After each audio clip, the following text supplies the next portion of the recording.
12ویں آیت کے اندر خدا نے کہا کہ ہم ہی ہیں جو موت بھی دیتے ہیں، ہم ہی ہیں جو حیات بھی دیتے ہیں، تو امام نے کہا کہ یہ جو ہم ہے، اس ہم کے اندر میرے دادا علی بھی شامل ہے۔ اور جب پوچھنے والے نے پوچھا کہ مولا یہ جو سورہ کوثر کے اندر انا استعمال ہوا ہے، جو رسول سے خطاب کر کے خدا کہہ رہا ہے کہ انا اعطینا کل کوثر، میرے حبیب ہم نے آپ کو کوثر عطا کیا، تو یہ ہم میں کون شامل ہے؟ تو آواز آئی کہ اس ہم میں خدا کے ساتھ ہماری دادی خدیجۃ الکبریٰ بھی شامل ہے۔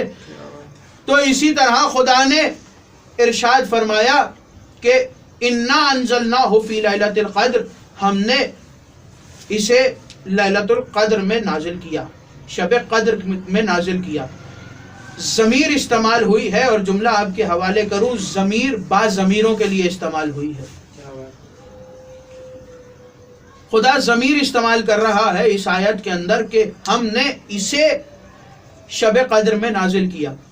جب تفاسیر کو دیکھا گیا، اور صرف اہل بیت کی تفاسیر نہیں بلکہ تمام عالم اسلام کی تفاسیر میں جب دیکھا گیا تو تمام عالم اسلام اسی بات پر متفق ہے کہ یہ جو شب قدر کے اندر نازل ہونے والی چیز کی گفتگو ہو رہی ہے، یہ جو اس کو نازل کرنے کا خدا کہہ رہا ہے، یہ کچھ اور نہیں بلکہ قرآن ہے۔ توجہ رکھیے گا، خدا نے کیا کہا کہ ہم نے اسے شب قدر میں نازل کیا، شب قدر میں نازل کیا۔ جب تفاسیر کو دیکھا تو تفاسیر نے کہا کہ ہم نے قرآن کو شب قدر میں نازل کیا۔ تو میں یہاں پر ایک سوال کرنا چاہتا ہوں کہ میرے اللہ، سال میں 365 دن ہیں، 365 دنوں کو چھوڑ کر پورا رمضان کا مہینہ تیرا اپنا ہے۔ تو نے کہا کہ رمضان کا مہینہ میرا ہے، رمضان کی پہلی تاریخ بھی تیری ہے، رمضان کی دوسری تاریخ بھی تیری ہے، رمضان کی تیسری تاریخ بھی تیری ہے، یہ پورا 30 دنوں کا جو مہینہ ہے یہ بھی تیرا ہے۔ تو نے پورے مہینے کو چھوڑ کے، سال کے پورے 365 دن کو چھوڑ کے یہ شب قدر کو کیوں چنا کہ شب قدر ہی کی رات تو نے اس قرآن کو نازل کیا؟ اور قرآن کو کہاں نازل کیا؟ خدا نے کہا کہ ہم نے اس قرآن کو اپنے حبیب کے دل پر نازل کیا، اپنے حبیب کے قلب پر نازل کیا۔ توجہ رکھیے گا، اپنے حبیب کے قلب پہ نازل کیا۔ قرآن سے پہلے یہاں بات روک کے ایک بات کہنا چاہتا ہوں کہ قرآن سے پہلے دیگر آسمانی صحیفے بھی آئے ہیں، جس میں توریت بھی شامل ہے، جس میں زبور بھی شامل ہے، جس میں انجیل بھی شامل ہے، اور ان صحیفوں کو خدا نے کسی بھی نبی کے دل پہ نازل نہیں کیا، بلکہ ان صحیفوں کو خدا نے لوح پر لکھنے کے بعد سیدھا سیدھا کتاب کو آسمان سے اپنے نبی کے حوالے کر دیا، اور کتاب نبی کے پاس آ گئی اور نبی نے دین پھیلا دیا۔ جب موسیٰ توریت لینے طور پر جاتے رہے، تو جب جناب موسیٰ کو توریت لینے طور پر جانا پڑا، تو محمد ایسا کیا کر رہے ہیں کہ خدا کہہ رہا ہے کہ میں محمد کے دل پر قرآن نازل کر رہا ہوں، اور محمد کو کہیں جانا بھی نہیں پڑ رہا، محمد اپنے گھر پہ بیٹھے ہیں۔ موسیٰ جیسا نبی تو طور پر جا رہا ہے توریت کو لینے، موسیٰ کو چلنے کے بعد، پہاڑ چڑھنے کے بعد اتنی دور جا کے کتاب مل رہی ہے، اور 40 روز کا قیام کیا ہے جناب موسیٰ نے طور کے اوپر، اتنی محنت کے بعد موسیٰ کو کتاب ملی ہے، اور رسول گھر میں بیٹھے ہیں، اور جبرائیل آ رہا ہے اور آیت پہ آیت بتا رہا ہے۔ کہا کیا تمہیں نہیں معلوم کہ موسیٰ اور ہے، فخر موسیٰ اور ہے؟ موسیٰ اور ہے، فخر موسیٰ اور ہے۔ یا جملے کو تبدیل کر کے آپ کے حوالے کروں، موسیٰ اور ہے، اور موسیٰ جس کے پسینے سے بنا ہے وہ اور ہے۔ بننے والا اور ہے، بنانے والا اور ہے۔ تو موسیٰ کو تو لینے جانا پڑے گی توریت کو طور کے اوپر، اس لیے کہ موسیٰ ہے، فخر موسیٰ نہیں ہے۔ رسول گھر پر ہے، اور خدا نے کہا کہ ہم نے قرآن کو اپنے حبیب کے قلب پر نازل کیا۔ اس سے پہلے کہ جتنے صحیفے آئے یہ سارے آسمان سے ایک کتابی شکل میں اترے، اور جب کتابی شکل میں اترے تو یہ صحیفے محفوظ نہیں تھے، یہ صحیفے محفوظ نہیں رہ سکے، اس لیے کہ نبیوں کے بعد یہ صحیفے لوگوں کے ہاتھوں میں لگ گئے، یہ صحیفے لوگوں کے ہاتھوں میں لگ گئے، اور جب یہ صحیفے لوگوں کے ہاتھوں میں گئے تو یہ صحیفے محفوظ نہ رہے۔ لیکن خدا نے قرآن کو محفوظ رکھنے کا وعدہ کیا ہے، اور قرآن محفوظ کیوں ہے؟ اسی لیے خدا نے کہا کہ ہم نے قرآن کو اپنے حبیب کے قلب پر نازل کیا ہے۔ جملہ حوالے کرنے جا رہا ہوں، توجہ رکھیے گا، ہم نے قرآن کو اپنے حبیب کے قلب پر نازل کیا ہے، ہم نے قرآن کو اپنے حبیب کے قلب پر نازل کیا ہے۔ دوسرے صحیفوں کو انبیاء کے ہاتھوں پر نازل کیا، قرآن کو حبیب کے قلب پر نازل کیا۔ جو انبیاء کے ہاتھوں پر آئے وہ محفوظ نہیں تھے، جو محمد کے قلب پر اترا وہ محفوظ ہے، اس لیے کہ انبیاء کے ہاتھوں تک تو لوگوں کی رسائی تھی، محمد کے قلب تک کسی کی رسائی نہیں تھی، محمد کے قلب تک کسی کی رسائی نہیں تھی۔ اس لیے قرآن آج تک محفوظ ہے۔ اور خدا نے اگلی آیت ارشاد فرمائی، میں نے کہا کہ خدا شب قدر کا ذکر تو کر رہا ہے، لیکن یہ شب قدر ہے کیا؟ کچھ شب قدر کے بارے میں بتا۔ اس لیے کہ جب میں نے لوگوں سے پوچھا اور جب شب قدر والی رات میں نے لوگوں کو دیکھا تو وہ مجھے مسجد میں ملے جنہوں نے آج تک نماز بھی نہیں پڑھی تھی، وہ مسجد میں ملے جنہوں نے آج تک روزہ بھی نہیں رکھا تھا، وہ بھی مسجد میں نظر آئے جنہوں نے ایک رکعت نماز بھی نہیں پڑھی تھی۔ جب پوچھا کہ جناب آپ مسجد میں کیا کر رہے ہیں، توجہ، آپ مسجد میں کیا کر رہے ہیں، تو کہا کہ یہ قدر والی رات ہے، قدر والی شب ہے، ہمیں مولانا نے بلایا ہے مسجد میں، اعمال کرنے آئے ہیں۔ اب وہ آئے اعمال کرنے کے لیے، جملہ یاد رکھیے گا، میں نے کہا کہ جنہوں نے آج تک 2 رکعت نماز نہیں پڑھی وہ بھی شب قدر کی رات مسجد میں موجود ہیں۔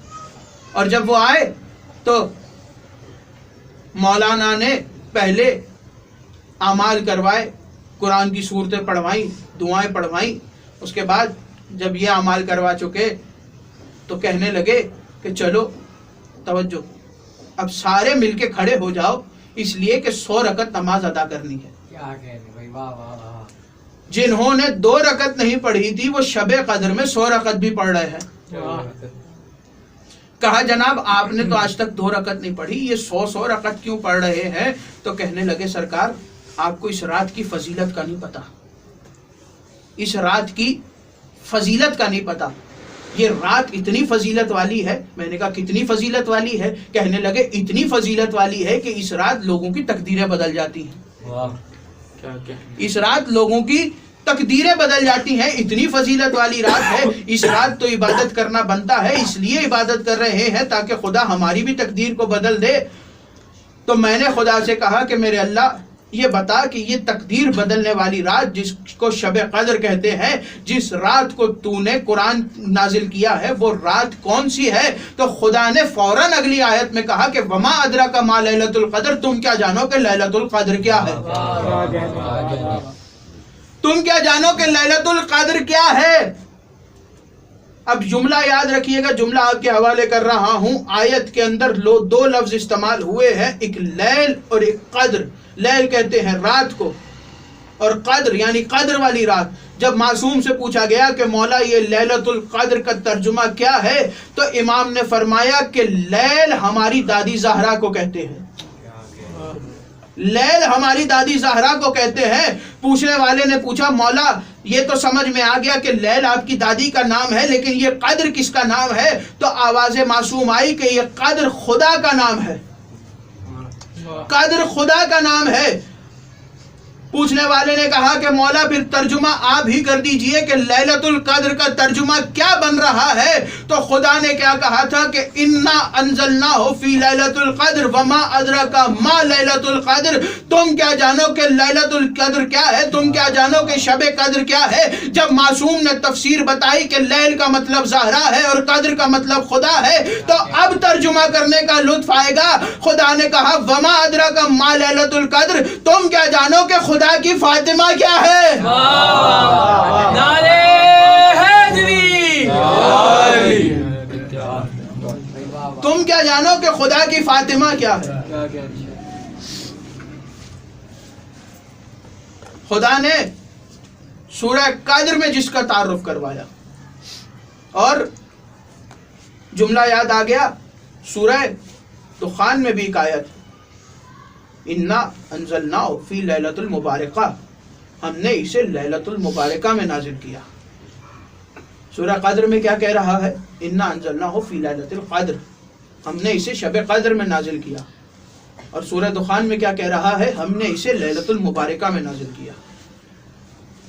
جس کے بارے میں خدا کبھی سورہ قدر میں تعارف کروا رہا ہے، کبھی سورہ کوثر میں تعارف کروا رہا ہے جس کے بارے میں خدا نے یہ کہا کہ اے میرے حبیب ہم نے آپ کو کوثر عطا کیا، اور جب پوچھا گیا کہ معصومین سے کہ مولا یہ کوثر کا مطلب کیا ہے، تو مولا نے فرمایا کہ کوثر کا مطلب بھی ہماری دادی زہرا ہے، کوثر کا مطلب بھی ہماری دادی زہرا ہے، اور وہ زہرا کہ جس کا تعارف خدا قرآن میں کروا رہا ہے، جس کے بارے میں رسول حدیثیں بیان کر رہے ہیں، فاطمہ تو سیدۃ النساء العالمین، فاطمہ سیدۃ النساء اہل الجنہ، اہل جنت کی عورتوں کی سردار ہے جناب سیدہ، عالمین کی عورتوں کی سردار ہے جناب سیدہ۔ خدا نے کہا، جناب رسول خدا نے کہا کہ پورے عالمین میں سے خدا نے 4 بیویوں کو مصطفیٰ کیا، کون کون سی؟ سارہ، مریم، آسیہ، مریم اور جناب خدیجہ اور جناب فاطمہ، اور آخر میں رسول نے کہا کہ فاطمہ ان 3 بیویوں سے بھی افضل ہے، فاطمہ ان 3 بیویوں سے بھی افضل ہے۔ رسول نے کہا یہ جو 3 بیویاں جن کا میں نے پہلے نام لیا، یہ تینوں بیویاں سارے عالمین سے افضل ہیں، اور یہ 3 بیویوں کے بعد جو فاطمہ کا نام لے رہا ہوں، یہ فاطمہ ان تینوں سے بھی افضل ہے، جس کے بارے میں رسول نے کہا کہ فاطمہ تو بضعۃ منی، فاطمہ میرے جسم کا حصہ ہے، میرے جسم کا ٹکڑا ہے، اور جس کے بارے میں خدا نے حدیث کسا میں تعارف اس خاندان کا جس کے نام سے کروایا، کہ جب پوچھنے والے نے سوال پوچھا کہ یا رب ومن تحت الکسا، اے میرے اللہ چادر کے تلے کون ہے، تو خدا کی آواز آئی کہ ہم اہل بیت النبوہ و مادن الرسالہ، ہم فاطمہ تو و ابوہا و بالوہا و بنوہا، یہ فاطمہ ہے، یہ فاطمہ کے بابا ہے، یہ فاطمہ کے شوہر ہے، اور یہ فاطمہ کے بچے ہیں، جس کا تعارف خدا بار بار کروا رہا ہے، نبی بار بار کروا رہا ہے۔ اور بات یاد آ گئی، یہ بات کرتے ہوئے مصائب کی جانب بڑھوں کہ جب تاریخ نے دیکھا کہ جناب سلمان اس دہلیز پر بیٹھتے تھے، تو لوگوں نے اعتراض کرنا شروع کیا جناب سلمان پہ۔ ایک شخص آ کے کہنے لگا کہ سلمان ملتا کیا ہے تمہیں اس دہلیز سے؟ جناب سلمان جو کہ دہلیز پر بیٹھ کر اپنی عبادت میں مصروف تھے، اس کی طرف دیکھ کے کہنے لگے کہ میری سدرۃ المنتہا ہے، توجہ رکھیے گا، میری سدرۃ المنتہا ہے۔ اس نے کہا سلمان تمہارا دماغ خراب ہو گیا ہے، یا بوڑھے ہونے کی وجہ سے ایسی باتیں کر رہے ہو؟ سدرۃ المنتہا تو اس مقام کو کہتے ہیں کہ جہاں رسول شب معراج جب گئے تھے تو ایک مقام وہ آیا تھا کہ جب رسول بھی رک گئے تھے اور جبرائیل بھی رک گیا تھا، اور اس مقام پر رکنے کے بعد جبرائیل نے کہا تھا کہ یا رسول اللہ اس مقام سے آگے میں نہیں جا سکتا، اس لیے کہ اگر میں اس مقام سے آگے گیا تو میرے دونوں پر جل جائیں گے۔ جناب سلمان نے کہا تمہاری سدرہ وہ ہے جہاں جبرائیل جیسا فرشتہ رک جائے، اور میری سدرہ وہ ہے جہاں محمد جیسا نبی رک کے سلام کرے۔ میری سدرہ وہ ہے جہاں محمد جیسا نبی رک کے سلام کرے۔ دوڑا اور دوڑ کے رسول کی بارگاہ میں حاضر ہو، آگے کہنے لگا یا رسول اللہ سلمان بوڑھا ہونے کی وجہ سے دیر سے نہیں آتا، بلکہ سلمان اس لیے دیر سے آتا ہے کہ جب آذان ہوتی ہے تو سلمان پہلے دہلیز سیدہ پہ جاتا ہے۔ جملہ آپ کے حوالے کر رہا ہوں، سلمان پہلے دہلیز سیدہ پہ جاتا ہے، پھر مسجد میں نماز کے لیے آتا ہے۔ رسول نے کہا سلمان کو بلایا جائے، جب سلمان کو بلایا اور رسول نے کہا کہ سلمان یہ بتاؤ کہ جب آذان ہوتی ہے تو مسجد کی طرف بلایا جاتا ہے، تم مسجد میں کیوں نہیں آتے، تم زہرا کی دہلیز پہ کیوں جاتے ہو؟ تو جناب سلمان نے دونوں ہاتھوں کو جوڑا اور دونوں ہاتھوں کو جوڑ کے توجہ، جناب سلمان نے دونوں ہاتھوں کو جوڑ کے کہا کہ یا رسول اللہ میں آپ کے ان پیارے پیارے سے صحابہ کو سمجھانا چاہ رہا ہوں کہ جب تک گھر میں بطول راضی نہ ہو تب تک مسجد میں اللہ راضی نہیں ہوتا۔ جب تک گھر میں بطول راضی نہ ہو تب تک مسجد میں اللہ راضی نہیں ہوتا۔ ذرا سوچنا اس بات کو کہ ان لوگوں سے خدا کیسے راضی ہوگا کہ جنہوں نے 4 گھنٹے رسول کی بیٹی کو کھڑا رکھا۔ ہاں عزادارو، ایام فاطمیہ اپنے اختتام پر ہے۔ جی بھر کے گریہ کرنا، جی بھر کے پرسہ دینا،